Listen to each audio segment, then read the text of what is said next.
നോമ്പൊക്കെ ആയിട്ട് ഈവനിങ്ങിന് എന്തെങ്കിലും സ്പെഷ്യൽ സ്നാക്ക് ഉണ്ടാക്കാൻ വേണ്ടിയിട്ടുള്ള തയ്യാറെടുപ്പൊന്നുമല്ല കേട്ടോ. നോമ്പിന്റെ തലേന്നാണ് ഞങ്ങൾ വയനാട്ടിൽ ട്രിപ്പ് പോയത് കേട്ടോ. അപ്പൊ വെയിലൊക്കെ കൊണ്ടിട്ട് ആകെ ടാൻ വന്നിട്ടുണ്ട്. സംഗതി പ്രൊമോഷന്റെ ഭാഗമായിട്ട് ഞാൻ കുറെ പ്രൊഡക്റ്റുകളൊക്കെ കാണിച്ചു തരുന്നുണ്ടെങ്കിലും നമ്മുടെ വീട്ടിൽ നാച്ചുറൽ ആയിട്ട് ഉണ്ടാക്കുന്നതിനോട് നമുക്കൊരു പ്രത്യേക ഇഷ്ടമാണല്ലോ അല്ലെ. ഇതിലാണെങ്കിൽ ഓറഞ്ച് തൊലിയും ബീട്രൂട്ടും ക്യാരറ്റും ഒക്കെ ഉണക്കി പൊടിച്ചതൊക്കെയാണ് കേട്ടോ ചേർത്തിട്ടുള്ളത്. ഇപ്പൊ ഈ നോമ്പ് കാലത്ത് നേരമില്ലാത്തടത്ത് ഞാൻ ഉണക്കി പൊടിച്ചുണ്ടാക്കിയതൊന്നല്ല കേട്ടോ. അമ്മച്ചി ഉണ്ടാക്കുന്ന ജെമീസിന്റെ സ്കിൻ കെയർ പൗഡറാണ് കേട്ടോ. ഞങ്ങൾ ഇതിനെ സൗന്ദര്യപ്പൊടി എന്നാണ് കേട്ടോ വിളിക്കുക. മുഖത്തൊക്കെ നല്ല എണ്ണമയൊക്കെ ആയിട്ട് അതേപോലെ സ്കിന്നൊക്കെ ടാൻ വന്ന് കുട്ടികളൊക്കെ വെയിലത്തൊക്കെ കളിച്ച് കരിവാളിക്കുമ്പോൾ ഒക്കെ ഇത് നല്ല കട്ടിയിൽ അങ്ങോട്ട് പാക്ക് ഇട്ട് കൊടുത്തിട്ട് കുളിച്ചാൽ മതി കേട്ടോ. ഈ പൗഡറിലേക്ക് ജസ്റ്റ് കുറച്ച് വെള്ളം ചേർത്തിട്ടാണ് മിക്സ് ചെയ്താൽ മതി കേട്ടോ. നിങ്ങൾക്ക് വേണമെന്നുണ്ടെങ്കിൽ പാലോ തൈരോ ഒക്കെ ചേർക്കാം. പക്ഷെ അതിൻ്റെ ഒന്നും ആവശ്യമില്ല. അതിൽ അത്യാവശ്യം നല്ല ഇൻഗ്രീഡിയൻസുകളാണ് കേട്ടോ ചേർത്തിട്ടുള്ളത്. വെച്ച് ഷാളിലൊക്കെ ആയിട്ടുണ്ട് കേട്ടോ. പക്ഷെ ഇത് കറിയും കാര്യങ്ങളൊന്നും അല്ല. അതോടെ നമുക്ക് ആ ഒരു ടെൻഷനില്ല. അപ്പം ഞാൻ എന്തായാലും ഇത് കുളി കഴിഞ്ഞിട്ട് കാണാം കേട്ടോ. അപ്പൊ ഇതാ കുളിച്ച് ഫ്രഷ് ആയി വന്നിട്ടുണ്ട്. യാമിക്കുട്ടി ഞാൻ കുളിക്കാൻ പോകുമ്പോൾ എന്നെ കണ്ട് പേടിച്ച് കരഞ്ഞില്ല.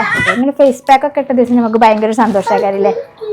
യാമിക്കുട്ടി ഞാൻ ഒരുപോലെയാണല്ലോ. യാമിക്കുട്ടിന്റെ ജെമീസ വെയിലത്തൊക്കെ ഡെയിലി ജോലിക്ക് പോണവരും അല്ലെങ്കിൽ കളിക്കാൻ പറഞ്ഞിട്ട് പോണ കുട്ടികളൊക്കെ ഉണ്ടല്ലോ. അങ്ങനെയുള്ള അമ്മമാർക്ക് തേച്ചു കൊടുക്കാനും ഈ മുഖത്തൊക്കെ ഇങ്ങനെ എണ്ണമഴിങ്ങനെ അടിഞ്ഞു കൂടൊക്കെ ചെയ്യുന്നവരൊക്കെ ഉണ്ടാവും. അങ്ങനെയുള്ളവർക്കൊക്കെ സൂപ്പറാണ് കേട്ടോ. അത് ഒരു കെമിക്കലും ചേർക്കാതെ വീട്ടിലുണ്ടാക്കിയതുകൊണ്ട് ധൈര്യമായിട്ട് നിങ്ങൾക്ക് വാങ്ങിച്ചു ഉപയോഗിക്കാം. അതിന്റെ റേറ്റും കാര്യങ്ങളൊക്കെ ഞാൻ കമന്റിൽ പിൻ ചെയ്ത് കൊടുക്കാം കേട്ടോ. അവിടെ കൊടുത്ത വാട്സ്ആപ്പ് നമ്പറിൽ നിങ്ങൾ മെസ്സേജ് അയച്ച് ചോദിച്ചാൽ മതി. ബാക്കി ഡീറ്റെയിൽസും കാര്യങ്ങളൊക്കെ വെച്ച് പറഞ്ഞു. അതുപോലെ വിയർപ്പിന്റെ സ്മെല്ലിന്റെ ബുദ്ധിമുട്ടൊക്കെ ഉള്ളവർക്കൊക്കെ ഇത് തേച്ചിട്ടുണ്ടെങ്കിൽ വിയർപ്പ് സ്മെല്ലൊക്കെ പോകും. നമ്മുടെ ശരീരത്തിന് നല്ലൊരു സ്മെല്ലൊക്കെ ഉണ്ടാവും കേട്ടോ. അതുകൊണ്ട് തേച്ച് കഴിഞ്ഞാൽ ഡെയിലി വെയിലുള്ളവരുണ്ടെങ്കിൽ എന്തായാലും ഇത് ഒരെണ്ണം വാങ്ങിച്ചൊന്ന് ഉപയോഗിച്ച് നോക്കി കേട്ടോ.